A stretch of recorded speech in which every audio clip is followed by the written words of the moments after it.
ఒక పక్క అసలు తెలంగాణ ప్రజలందరూ ఇట్లా ఏ రంగం చూసుకున్నా బాధపడతా ఉన్నారు కాంగ్రెస్ వచ్చిన తర్వాత అని చెప్పి మీరు చెప్తా ఉన్నారు. కానీ కాంగ్రెస్కు ఇప్పుడు 10 సంవత్సరాలల్లో తేనటువంటి పెట్టుబడులు సంవత్సరంలోనే తెచ్చినామని చెప్పి దావోస్ పర్యటన రీసెంట్గా చెప్తా ఉన్నారు. అవి నిజం కదా?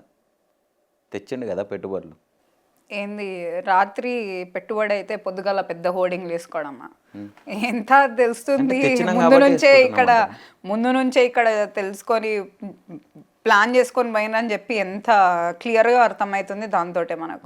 ఇదంతా ప్రీ ప్లాన్ అయితే మరి ఇంకేంది ఎట్లా అట్లా కాదు, ఇప్పుడే అయింది. అప్పుడు ఎట్లా హోర్డింగ్లు వస్తాయి మొత్తం సిటీ మొత్తం?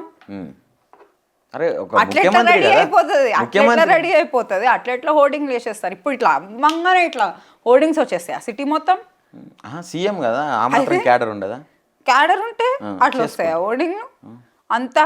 మళ్ళీ ఫస్ట్ ఏమో 1,26,000 ఏదో అన్నారు, దాని తర్వాత 1,78,950 కోట్లు అన్నారు. దాని తర్వాత నెక్స్ట్ సెకండ్ ఇది అయిపోయింది.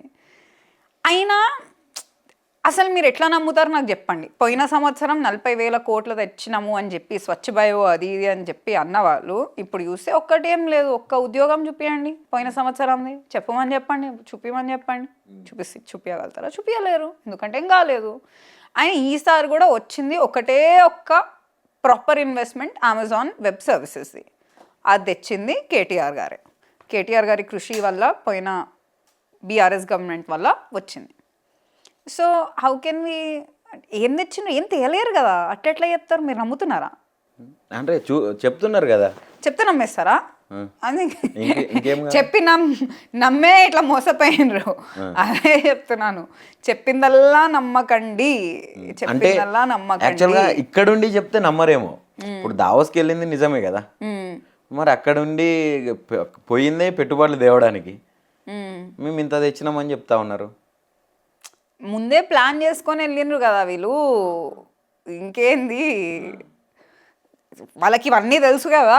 ఇట్లా వచ్చేటప్పటికి ఏదో ఒకటి చెప్పుకోవాలి అన్నట్లా తెలిసే ప్రీ ప్లాన్డ్గా వెళ్ళి ఇదంతా సృష్టించాలి ఒక వాతావరణం అని చెప్పి తెచ్చిండ్రు.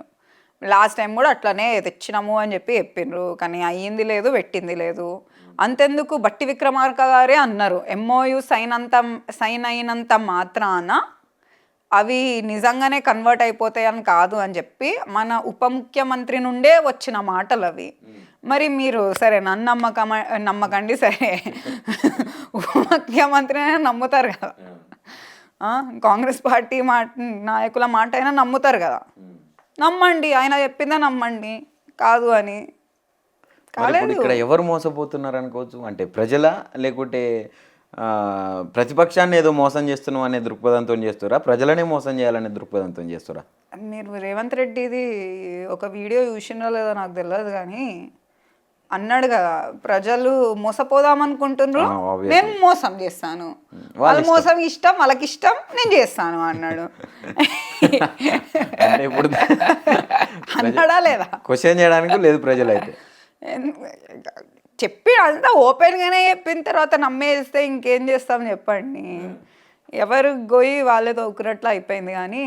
కానీ అయినా ప్రజలకు ఎంతైనా అడిగే అధికారం ఉంది. ఎందుకంటే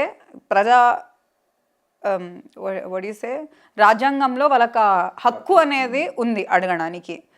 కానీ అదే అంటున్నా, ఆలోచించి వేయాలి, ఎవరికి వేస్తున్నామో ఆలోచించి వేయాలి. మార్పు అది ఎట్లాంటి మార్పు, మంచి మార్పా లేకపోతే మనల్ని పాతి పెట్టే మార్పా అని చెప్పి ఆలోచించుకొని వేయాలి కదా మనము. సో ఇక్కడ మోసపోతుంది ప్రజల తరపున పోట్లాడుతుంది బీఆర్ఎస్ పార్టీ, లేకపోతే ఆపోజిషన్ పార్టీ అనేది ప్రజల పక్షాన పోట్లాడుతుంది. అయ్యేదవుతుంది, కానీ మేమైతే గట్టిగా నిల్చొని ప్రజలకి ఎత్తి చూపిస్తాం. వాళ్ళు చేసే మోసం, దగ, కుట్ర, దోపిడీ ఏమేమి చేస్తున్నారో అయితే మేము చూపిస్తాం.